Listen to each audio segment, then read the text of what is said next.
My name is Matilda, and today for my persuasive speech topic, I'm going to be discussing the legalization of marijuana. But before I can get to the topic regarding the legalization of marijuana, I want to present you all with a few facts and statistics to help you understand the severity of this problem. About 86.3% of people 18 or older have used this drug. Each year, 88,000 people die of this drug, and it's actually the third leading cause of preventable death in the United States.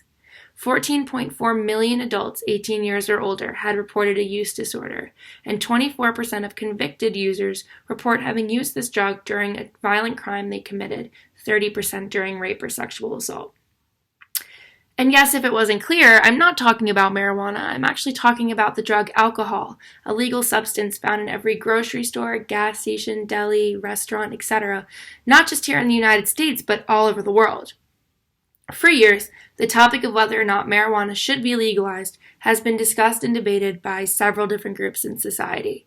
However, arguments that oppose its legalization often pertain elements of harm against one's body and the effect that this drug actually has on a society as a whole. With that being said, we as a society do not seem to limit people's choices of extreme behavior if they do not harm others. With personal freedom comes responsibility. Throughout the course of this speech, I am going to propose that marijuana should be legal, not because it's not dangerous in any aspect, but because with personal liability it does not harm others. So like I said, the question of whether or not marijuana should be legalized has been presented for decades, and because of this, many researchers have taken upon themselves to create experiments to understand the long-lasting effects that marijuana has on the brain and body as a whole. One main concern for not legalizing marijuana is how it affects brain development in adolescence, an age range that has frequent connections to this drug use. Based on a study done to understand the long-term effects that marijuana has on the brain, it was observed that frequent cannabis users' IQ was much lower than the control group made up of individuals who did not partake in the recreational use of THC, a chemical component of marijuana. Furthermore, those who did partake in cannabis use also had a lower brain volume and lower orbitofrontal cortex levels. Orbitofrontal cortex levels, OFC levels, are attached to the brain's prefrontal cortex, which is highly associated with addictive traits and decision-making, therefore proving that marijuana use affects these parts of the brain drastically. Continuing on, marijuana has also been proven to be a gateway drug, opening doors for those who want to experiment with other psychoactive drugs.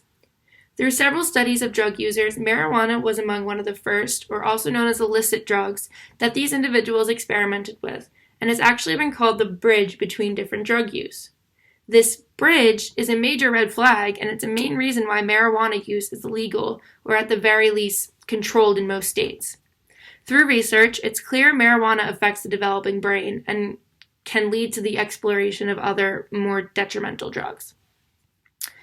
On the contrary, we as a society seem to praise and advertise experiences that have harmful effects on our bodies.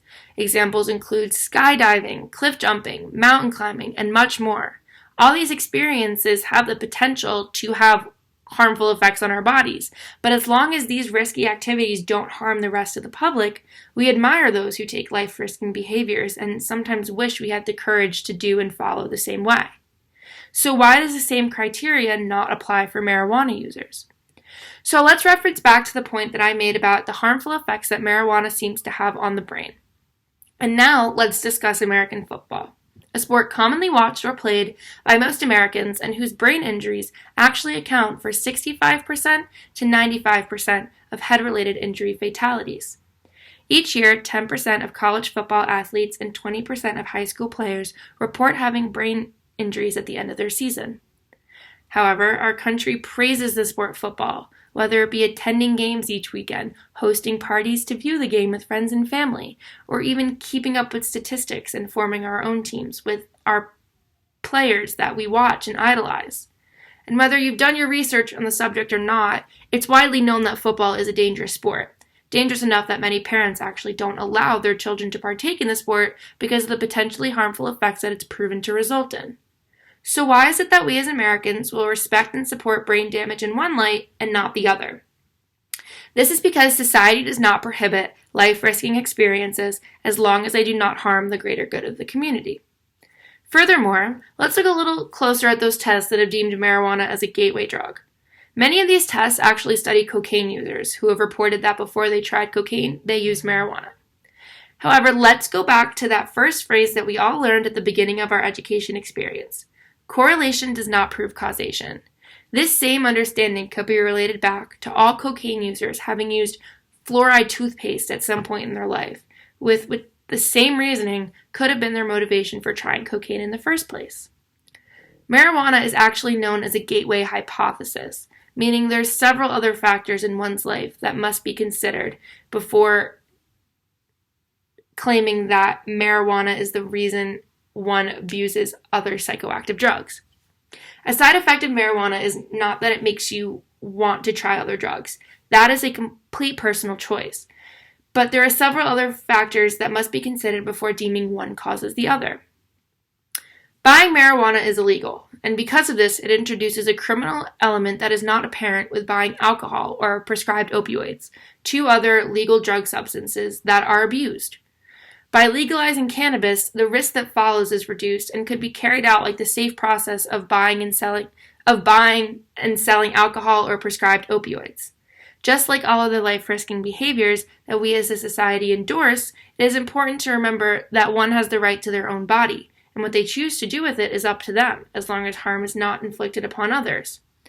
When there's no criminal aspect with buying marijuana, there's less danger associated with the drug and the buying and selling of the drug as a whole.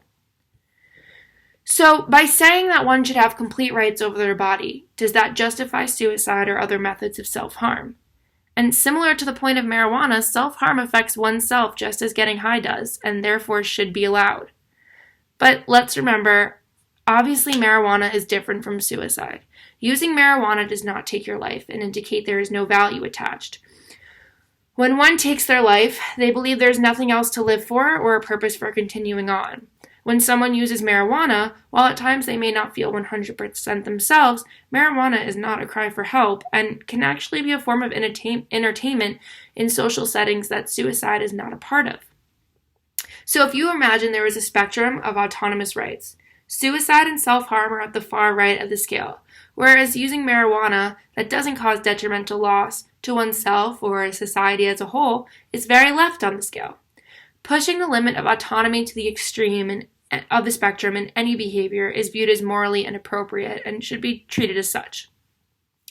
So, throughout the course of this paper, the pros and cons of the legalization of marijuana have been presented, and after careful consideration of both sides, marijuana should be legal in the United States, based off the simple fact that we as a society do not put limitations on those who choose to partake in life-risking behaviors, because we each have a right to our own body, and what we choose to do with them still remains under our control.